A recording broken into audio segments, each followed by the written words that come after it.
Hello, welcome back to the channel, you guys. You probably can't tell, but right now I'm in the KFC car park. We are going to order what the person in front of us orders. I'm just waiting to see somebody go through the drive-thru. I'm gonna sit it out and I'm gonna wait because it is 1:20 and this is lunchtime. So it's peak time. It's a good time for us to do this. I'm really hungry. I haven't eaten since breakfast, which was at about 7:40 this morning. So your girl is ready and I hope we get some good food. I've also got some questions that I'll answer from the broadcast channel, the close friends one on Instagram. So go and join that if you haven't, but we will just wait. I just saw somebody. The car in front is a black ute. The guy is green P plates. Oh, he's talking for quite a while. Just get my card ready. Hi, do you think it would be possible for me to order what the car in front of me just ordered? Yeah, we after anything else, like extra? No, I'll just get whatever he ordered. Perfect, just chat up. Thank you. I just paid. She gave me water. We've got a healthy king in front of us. I hope it's enough because she goes, do you want anything extra? I was like, no, just that. Please have picked good food, sir. Thank you. All right, are we ready? Okay, what has this man ordered? Oh, he's ordered a Zinger Crunch Burger. I've never had that. Regular chips and a supercharged dip. All right, well, that's not really giving mukbang. Oh, I've not had KFC in ages. Chips are so good.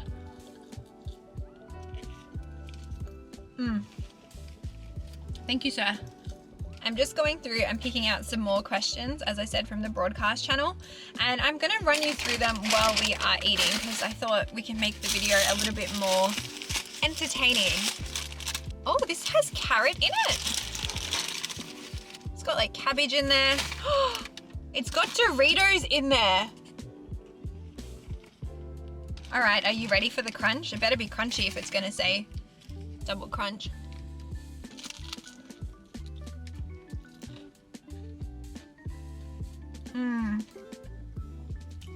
Well, thank you to that guy because I probably would never order this from KFC on my own accord.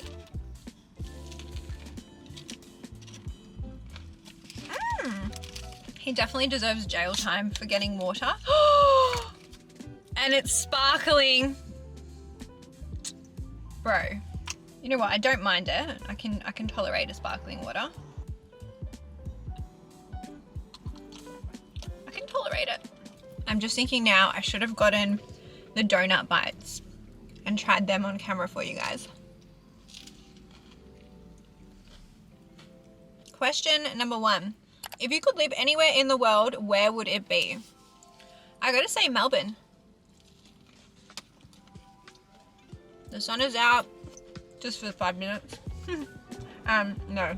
My family's here, my friends are here, Franklin's here, my partner's here, his family's here, his friends are here.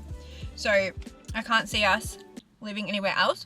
If he turned around to me and said, I want to move overseas or I want to move here, I'd be like, okay, let's go. I would be down. I'm not afraid to move away. I just think I do have some good roots set up now.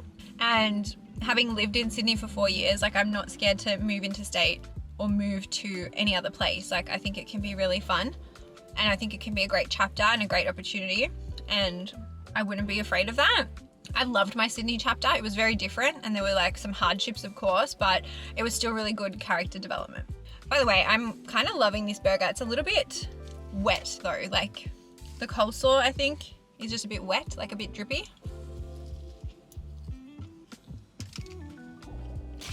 He got a dipping sauce for his chips. I've had this one before. It's a supercharged one. He obviously likes a little bit of a kick. Yum. Although I could just eat KFC chips on their own. I don't always need a dip. I'm eating this car and it's so fucking dirty. I need to get it cleaned ASAP. I don't remember the last time I had it cleaned. Don't tell anybody that. Next question, is marriage something that you want in your future? And I think I've spoken about this before on the channel. And obviously I think I answered that when I was single, but yeah, I do want marriage. But I'm like less opposed to having a wedding. And I've told you guys before, I would be so happy to elope and so happy to have like a very low-key wedding. I don't necessarily think that like a big grand wedding is something that has ever appealed to me. Like even as a kid, I never imagined my wedding dress. I never imagined an engagement ring or a wedding ring. Like I just never had those thoughts. I've always just thought, I want a partner, I want a life partner, I want like a promise between us to have each other's backs till we're dying and old and wrinkly. Like that's what I want. And even having seen my parents go through divorce, I'm like, I still believe in marriage. And I know some people think it's outdated and maybe not the best thing, but for me, it's still definitely something that I would like on the cards one day. Not right now. I'm in a new relationship. I keep saying new, it is new, but it's still very early to be discussing that. Oh, what ended up happening with the police investigation at the old house? I still don't want to talk about it, you guys. It was really scary, I will say that. What can I say? The police were trying to determine the motive and the links, but it was a crime scene. There were crimes that had happened at the house on multiple occasions. And when I say multiple, I don't mean just like once or twice. I mean like 5 or 6 times. So do with that what you will. I have spoken to the new owners. I don't believe there's been any issues there. I have gone there to get my mail twice, and the new owners are lovely. They do love the house and they do feel really safe there. I still don't know if it was like a case of the house being targeted or if it was linked to social media. So yeah, it's important to like practice online safety. This question is kind of linked to the marriage question. It is, I've lost it. How long is too long to wait for your partner to propose?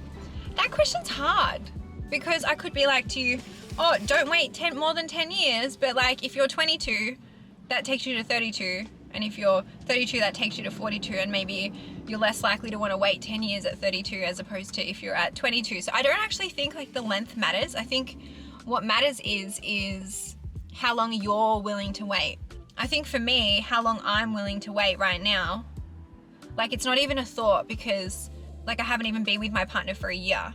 Do you know what I mean? And that's not to say that like I'm with him and I'm unsure about our future, because trust me, I would not be in a relationship with him if I didn't think that I wanted to be with him forever. Like I don't want to waste my time. Like I'm 31, you know what I mean? But I think it's less about a set time, and maybe you're asking for my opinion, but I think it just depends. There's so much context.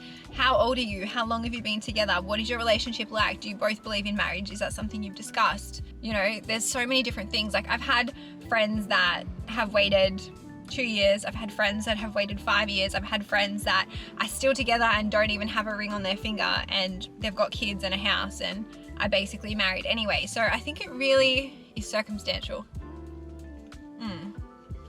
How are you going with your new family dynamic?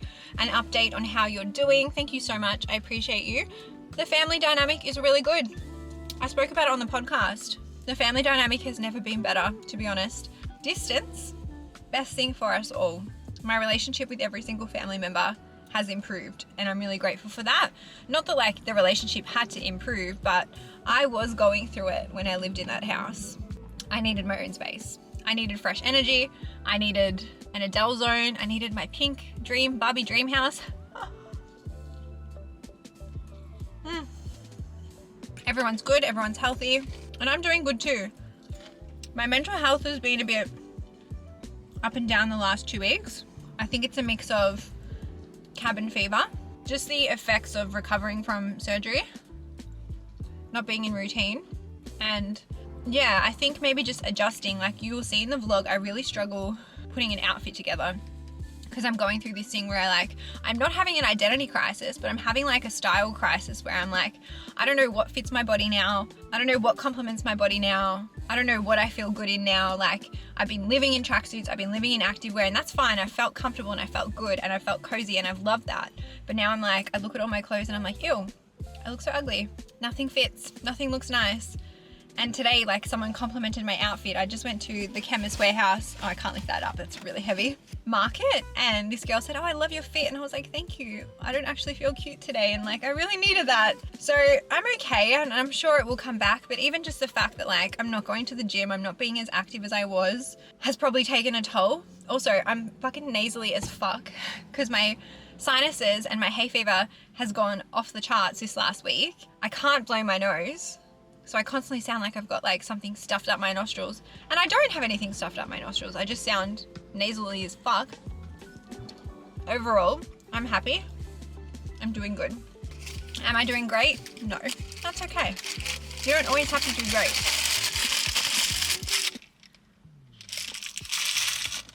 Bloody carrots gone everywhere. I actually can't deal that the guy ordered sparkling water from KFC. Jail time for you if you order sparkling water from KFC. I'm imagining it's Coke Zero. They don't even do Coke Zero at KFC. It's like Pepsi Max. Should I undo that belt? Yeah. I've got a belt on. Can't breathe because I'm sitting down. And like, do I sound like I'm out of breath? I probably am. That's a bit better. Oh, this question. Have you always supported Carlton Football Club? Go Blues. So, I grew up loving, or not even really loving, not even fully understanding footy, but I grew up in a Carlton and Hawthorn house. My dad goes for Hawthorn, my mum goes for Carlton, and as kids we would only ever go to Hawthorn and Carlton games. I always loved going to the footy. I thought it was fun, but I never really understood what was going on. And then I moved to Sydney, where AFL is like not really a big deal there at all. But the company I worked for had a box, and we would always have a box to the Sydney Swans game at the SCG, and we would always take our suppliers and our clients. So during Sydney, I kind of was a Sydney fan. I even started to like NRL because clients would ask me who I followed in NRL because that's really big there. And I don't even know what team it was, but I just would always be like, oh, whatever team you go for. And then I moved back to Melbourne and I started dating this guy who is like obsessed with Carlton. And he took me to a game. And when you're dating someone that's so obsessed with football like that, like to probably like a crazy level, all they talk about is footy and all they talk about is the game. And I learned so much about the team. I learned so much about the game. I learned so much about footy, and it's actually thanks to him, which is so funny and ironic. And ever since then, I've been a member. Franklin is also a member. The other thing too is just this year I started following AFLW, and in AFLW I'm an Adelaide Crows supporter, which you're probably like, how does that even make sense? And the reason that I'm an Adelaide Crows supporter is because I follow Jess Waterhouse, who is an AFL player, and they play for the Adelaide Crows. And because of their content, I'm now an Adelaide Crows member. I haven't actually signed up on my membership yet. The season will start, I think, on the 30th of August, and I'll be watching the Adelaide Crows games. I'll probably also be watching the Carlton games and the AFLW as well. But yeah, I'm just like, love to get around it, and I really enjoy it now. And it's so cool because obviously coming from like a Carlton Hawthorn family, I still love Hawthorn. It's just they weren't the team that I ended up falling in love with, and they weren't the team that I probably really became super passionate about. Now I think they have so much aura, and in hindsight I'm like, I probably should have picked like a team that would actually be like really winning all the time. But even in saying that, I love the underdog vibe. And then the other side to it is I also really love magpies, like actual magpies, like the birds, because I've fed them at my old house, I feed them at my new house, and I love them so much. And my boyfriend now is a Pies supporter, and I've even said to him like, oh, our kids will have to either be Pies or Carlton. And he goes, we'll make a deal. Whoever, like whenever we have kids, the game that comes on between Carlton Collingwood, whichever team wins closest to like the kid being born, will be the team that they follow. And then of course they can change their mind as they get older. But I also like the Pies, which is actually not really heard of for Carlton fans to say that, because I know some Carlton fans are a bit like die hard and hate Collingwood, and Collingwood hates Carlton. But I'm just like, it's just footy, it's a game. I appreciate good sports, I appreciate the athleticism, I love the rivalry, but I'm like, it's fun, you know. I am a bit crazy at the game though, so if you see me at a footy game, mind your own business. I think this will be the lucky last question because I'm getting really hot. Was a turtleneck a good idea on like this spring day? It was raining when I left, so I didn't think it was going to be such a nice day. Well, it was sprinkling, it was drizzling. This was an okay order. I should have definitely ordered something else. But last question, tips for a good life balance. And I don't know if I can even answer this right now because I feel like I've swung on the pendulum from one end to the other. I feel like throughout my 20s in my corporate career, I really prioritized like hustle culture. I really prioritized climbing the corporate ladder. In saying that, I was also a party girl before I started getting into my corporate career. And then obviously I moved into content creation. But in saying that, I managed to jam pack my schedule, whether it's filming something for YouTube, recording the podcast, going to events, traveling for work, taking on opportunities, editing, whatever it is. I love still keeping structure. But because I have been recovering and resting, I feel like I've had too much like downtime and too much rest time, which I haven't. Like I've needed to recover. And I did a podcast episode about rest, and resting is so good for you and so necessary, but it doesn't come naturally to me. So I think I would love to achieve like a better balance. So I'm not the poster girl for work-life balance right now. And I've been recovering, and I think my mental space is a bit skewed. So how to have a good life balance? What's my overarching tip? It is probably to take a day off. Even if you don't feel like you need it, take it before you need it, and do something that brings you joy or that is fun. Because I've been trying to do that, and an example of that is baking last week. That was so good for me. That was so much fun. That brought me joy. That was so wholesome. This week I am going away on the weekend, so by the time you're watching this, I'll probably be on my way back from my weekend away because I've had a wedding. And my plan is to like hopefully stay offline. I'm gonna try and get all my content up before I leave because I'm driving down to Geelong and staying there for the wedding, so that I can not take my laptop and I can actually like have a bit of separation. I probably will take my laptop, right? But yeah, I need to work on that, and maybe I can make some, see, even then I'm like, how can I make some videos about work-life balance? And maybe I can try and achieve that with you guys through like a video, but who knows? That's a shit question to end on. Anyway, thank you for having lunch with me. I'm gonna head home. I'm sweaty. I need to get out of this jumper. I need to put the aircon on. And I will see you guys in the vlog tomorrow. It will be up on Monday. I promise you. Bye. Please leave a comment, like, and subscribe, and send my channel to your friends. And if they like my videos, hopefully we can keep growing the community. Bye.